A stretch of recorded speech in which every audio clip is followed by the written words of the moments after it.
All right, hey y'all, it's Pizza Hulk. We're back here in the long dark today, and we're going to talk about the Deb Diary for May 2024 and how it affects the game, the community, and gaming in general, I suppose. But mostly how it affects the long dark. And here we are. We got part four, the Buried Echoes, right here. I have not completed this like a bunch of other people haven't because I haven't even finished the Tales of the Signal Void, the first half, part one or two. Or is it three? You know what? I guess we're on four. And then five? Anyway.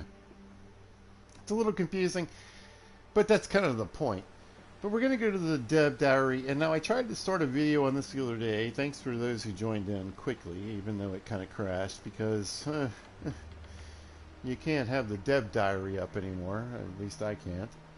On PlayStation 4, y'all on other platforms do what you want to do. I'll pop these up here real quick. But we'll go over the Deb Diary, and here's what I love and hate. So people are starting to pick up on a certain vibe. The Hinterland has, and I have hinted, Hinterland hinted, in the past, and that is that, Hinterland wants you to play this game in a particular way. It was designed in a particular way, and everybody is screwing it up because they don't really know how to play the game, which is a weird skew. But I don't hate it. It just is what it is. I'm just trying to explain a little bit about sort of an aggressive company towards its player base, I guess. Anyway, a little bit about Hinterland. They came up with this great story, right? And the story mode is what it is. I don't particularly enjoy certain aspects of it, and other aspects of it I think are really fantastic. It it has problems though with its mechanics, and it has problems with just some execution of basic gameplay. So that is what really detracts from the story, although there are a few really boring and just non-exciting story points, but we do what we do. You can't hit on everything. But overall, I think the story mode's not bad. As far as the story is concerned, what I really have a problem with is the mechanics of it and how to execute it and what they put you through. That being said, let's get to the point. Hinterland wants you to play story mode. The story mode was the basis of the game, and that was the focus, right? We're going to die. If you haven't figured it out, if you haven't played this game enough, and spoilers, again, if you're watching a game, if you're watching a video about a video game that you're playing and you get a spoiler, I don't know what to tell you. But anyway, we're going to die. Okay? Because the developers of this game made a game that is supposed to kill you. There isn't supposed to be a long-term survival plan. There isn't supposed to be a way out. There's only supposed to be the ability to survive as long as you can. What they didn't count on was people making it past 500 days. I mean, 500 days is supposed to be like, wow, you did something. It's particularly on Interloper, okay? But people made it 500 days. They made 1,000 days.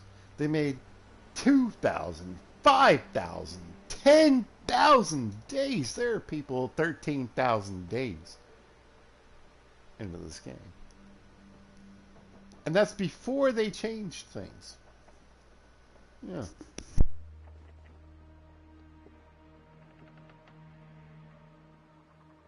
And put it over there.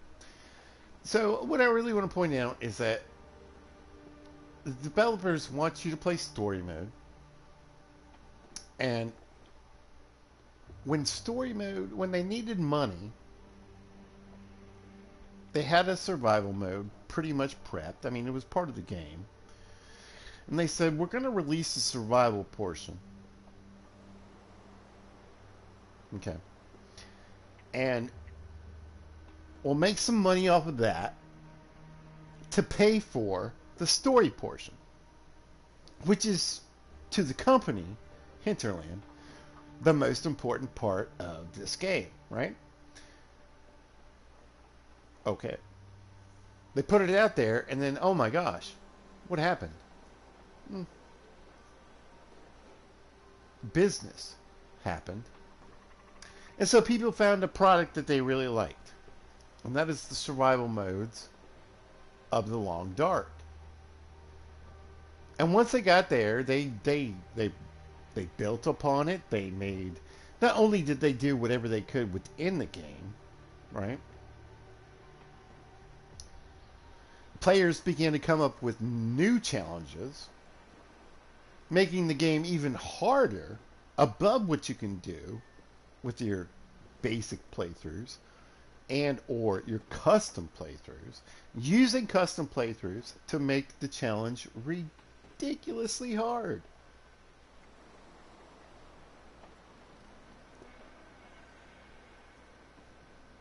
You still don't get it. You're still playing wrong. You're still playing wrong. These folks that are making it 5,000 days, 10,000 days, these guys that are making it 500 days, 1,000 days, they're playing it wrong. If you're not dead in a few weeks, well, you're not really experiencing the Long Dark. But people, like humans do, we figure things out. We find glitches, we find ways. We just figure out how to drink a lot of birch tea and eat a lot of, cattails. We learn where the resources are. We know how to get to level 5 in cooking so we can eat trash meat. You know what I'm saying? It's not that hard to figure out. However, you're supposed to die. May 2024, Developer Diary. Hello, fans. And I want to point out the antagonistic points of this diary, where they're poking the players as we go along. Here's some news about what to expect in Part 5 of Tales from the Far Territory, which we are targeting for the second half of June. Okay. I'm going to grab my reading glasses so that makes this a little easier, but it's not coming out in June. Sometime this summer. As well as an update on progress around bringing Tales to Switch. Good for the Switch players. Love you guys. Alright, first up, Cougar. And this is why they hate you. And I love this. I who? Hinterland? Raphael? I mean, you tell me. I recently confirmed that the Cougar will be included in Part 5. We've been wanting to add a dangerous alpha predator, in quotes, to the game for a while, beyond the wolves and other dangerous wildlife you can encounter in the game. With every new type of wildlife, we try to introduce a new element of gameplay to give it a distinct role in the overall ecosystem, and also ensure it freshens up the game for all our players. The Cougar will work a bit differently than other predators in the game. Cougars are very territorial and will get interested in you when you start to spend a lot of time in one region. If you hang around in one region for too long, they will take an interest in the region and occupy it. You'll then start to encroach on their territory, which is very dangerous. You'll have plenty of warning before they move in, and plenty of warning once they have occupied a region. What you won't get is plenty of warning before they attack you. Once they are encroaching on your territory or you on theirs, so pay attention to the warning signs. Move around the world and be prepared with a second safe house location in a different region. This is cracking people up. Let me tell you, it's breaking the game. And you'll be okay. Eventually, if you stay out of the occupied region for a while, the cougar will lose interest and leave you alone. There will be a variety of feedback systems to keep you informed of cougar activities if you are paying attention. The cougar attack is vicious, with its own new affliction. What are we getting? Scabies or rabies? And can end the game for you. You're going to die. Unless you hit a special button at the right time, and then, maybe, if you're very, very lucky. I mean, if you're lucky, you'll fight off the attack. But if you're very, very lucky, you'll kill it. Neat. Anyway, otherwise, if you will escape to continue to hunt, you're down in a region it occupies. If you want to buy yourself more breathing room, you can seek out the cougar's den, which exists somewhere in the world. A different place each game, and if you destroy the den with noisemakers, making this trash object finally useful, cougars will leave you alone for a long time. 30 days? I don't know. No one knows. Eventually, though, they will return. We think the cougar will keep players on edge and keep things interesting for those who are looking for a good long-term challenge, while also giving the players the info they need to avoid cougars altogether if that's what they prefer. Now here's where it gets condescending and shitty. Since we know having cougars stalking you in the game might be a bit too stressful for some of our players, you'll have the choice to include them in your game or not, you big loser who can't play the game right, when you start a new one. And when we introduce them in the next update, you'll have the option to keep them out of your current save. We are hoping that for most players, however, the cougar becomes a force of nature that keeps them on their toes, keeps them moving and planning ahead, and adds an element of danger to long-term survival. So we have a bit of a situation here, so we'll just hit that button. Alright, Mountain Pass region named to be announced. In Part 5, we'll release the third and final new region for Tales. The Mountain Pass is our most vertical region so far, with plenty of steep and craggy terrain to pass through. You can follow the narrow road or up higher and higher into the region, or take the lower path and rely on rope climbs to find your way around.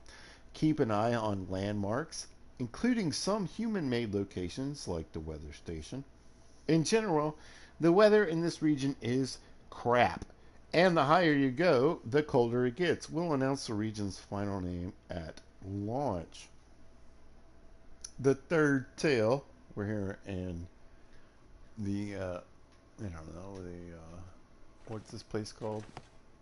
Desolation Point? I don't know. We're also releasing the third and final tale with Part 5, taking place in the Mountain Pass region, to be named. This third tale wraps up the Rudiger storyline, first started in Signal Void, haven't finished it, and continued in Buried Echoes, which is, you know, somewhere around. We're in the contamination zone. You'll be able to just continue straight into Tale 3. Completing the third tale will provide you with some profile level benefits. Here it gets, people. In the form of new feats. So it'll be worth your while to complete all 3 tales, and doing so will give you a glimpse into some world building and mysteries that will be paid off in episode 5. Ladies and Jekyll-Fiends, boys and squirrels, if this isn't miserable enough, here we go. Misery mode. We've been working on a new experience mode specifically made for interloper players who have, you know, tortured themselves to the point of no return or defeated No-Goa 9 times. There we go. Anyway, Misery takes Interloper and ratchets up the difficulty by adding 6 new afflictions that are applied over time. The purpose is to survive in the mode for as long as possible. After all, 6 afflictions have come in, And while we're not 100% sure yet, as the mode is still being play tested, with some help from some of our interloper players from the community, Zach Nafane let us know. Here's the best part, and here's where they're being crappy to you. We suspect the days survived counteds will not be in the dozens and not in the hundreds, like some existing interloper players are able to achieve. Listen, there are thousands of interloper players that have 10,000 hours in this game. That upsets the developers.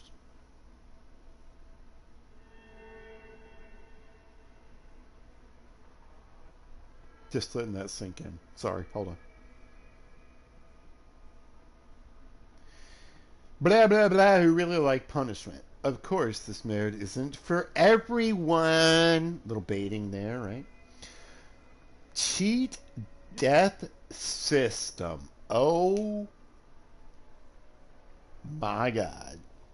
We're adding an optional system that will allow you to cheat death. I'm going to turn my mic off.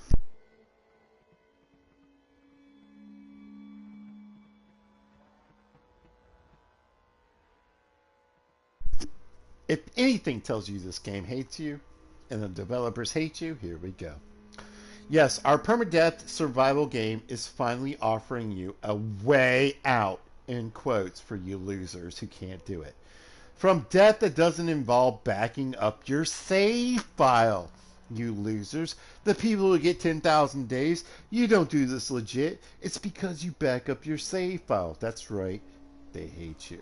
How this will work is that upon dying in the game, players will have two options. Die, as they do currently, except for the save scumming that we know these save scummers do because they couldn't survive our game, or cheat death. If they die, the save is wiped as it is currently, and they can carry on as usual, like the good players that you are. If they cheat death, they'll be offered a series of choices that need to make they want to continue playing. These choices will offer a series of trade-offs because while you can cheat death, you can't cheat death for free. So, less health, worse fatigue, things that make life more susceptible to hypothermia, blah, blah, blah, blah, blah, blah. You can cheat death once, twice, 3 times, or not at all. At each death, you'll have to make the decision about how you want to continue. If you do, this is the first change to our permadeath system that we've made in the game, and we hope it brings a new dimension to gameplay for those who are players who just aren't ready to lose their favorite survivor. Here it comes. Or those who are just wanting to start back. Listen. We'd love to see players get into the spirit of this and give it a try instead of here's why they hate you and here's why they don't believe you can actually survive their game for 10,000 days legit, instead of backing up their saves and continuing without consequences. Hinterland. Wintermute episode 5, not done. Tales on Switch, don't have a Switch. Raphael, picture of a cougar. Yay, any chance for a cougar hat? Smiley face on the comments. Okay. So, beside the wording that I pointed out to explain why this company hates you, we're going to go over the facts and the truth and just what is. But if you give me a second, I need to fix my mic.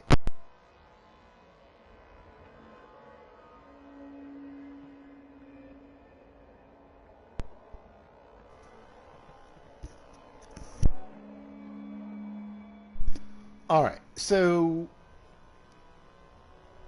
story-wise, this game is all it's supposed to be about. It's supposed to be about the story. But the developers, as they were going along, they needed more money. And the little crayons, the little rock stockpiles that you could pay for and get a little saying in weren't really doing the job. So what they did was they released survival mode. They released survival mode as a way to pay for the story mode. People love survival mode of this game, right? Now, that irritates the developers of this game because this is a story mode game. You're supposed to love what they're developing. They're telling the story. They're putting things together. I mean, come on. Story mode's not bad. I love survival mode. Period. Story mode has nothing on survival mode. My personal opinion. And there are at least 3 broken mechanics in survival mode they refuse to fix because they're just too stubborn, as we'll see throughout this video. So, they ain't gonna fix it. The bear fight's not getting easier, okay? So, let's talk about the story mode. Story 1, not too bad, pretty fun. Gives you a lot of introduction to the game and the mechanics. If you want to do it, do it. But at the end, it's going to suck. Story mode 2, a lot of fun. Till you get to the middle part, and then once you get to the middle part, it's gosh dang stupid, and then it gets completely ridiculously dumb and impossible. Make it to story mode 3, and you're going to have a really good time all the way through that whole darn thing until you get to story mode 4. And about halfway through story mode 4, it turns to garbage again. And bad acting. I don't even know what happened in story mode 4. I think your actors just phoned their crap in because they're tired of this. Whatever. Get some new actors. I'm fine with that. I don't care if somebody sounds a little different as long as we get a little more in it. However, we play the game wrong. You're not supposed to survive for 10,000 days. You're not supposed to survive past... I mean, 500 is supposed to be the penultimate experience. Like, you did something. But that's not really a lot anymore. And so what they want to do is change that. And what it's going to break is break a lot of people's playthroughs who spend time in certain areas. So if you decide to make your final home, either in Mystery Lake, your main home, or your coastal highway, or your Pleasant Valley, or your broken railroad, or your crazy forsaken, or what is it, forlorn muskeg person, you know, whatever. But no, you're gonna have to get up and you're gonna have to move. That with the vitamin C, if you are into, I play the game like it is, I play on normal mode, I play on hard mode, I play on whatever regularly as it is, they are introducing new mechanics to the base game so that base game players now have other things that they need to think about if they want to play the base game. Now, if they want to play like the game like it was originally made or what they originally bought the game to play, that's no longer available, and that's what's upsetting people. So if you absolutely think custom mode is trash and you will not play it, but you think vitamin C is dumb and you don't want to have to move back and forth because of a cougar, if you don't mess with noisemakers, if you never go to Blackrock in any playthrough, I'm sorry, friends, but the game has changed.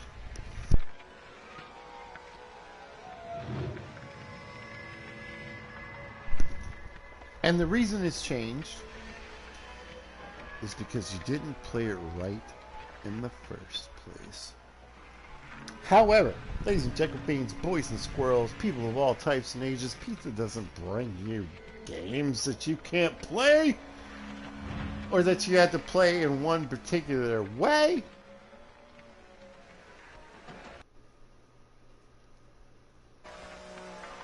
I absolutely would never do that to you guys. I promise. So, what we're going to do is we're going to pop out of here real quick the correct way. We're just going to quit because, yeah. That'll pop us up to the main menu screen, and we're going to talk about why I don't think this is a big deal. In fact, I think this is one of the least significant changes in the game if you want to really enjoy the game. So here we are. And the best part about this game is if I want to start a new one in custom mode, oh my gosh, guess what? You bet I can turn off. I'm going to be able to turn this stupid cougar off. It's not going to matter. Vitamin C, I don't care. Sprains are for losers, okay? You can still do what you want to do. And you're like, but the badges, what about my feats? Play in pilgrim mode, learn the maps, get your feats that way. And then play the game how you want. You see, every game that includes a custom mode makes it okay to play it however you want. And as much as the developers would like to push you in a particular direction for this game,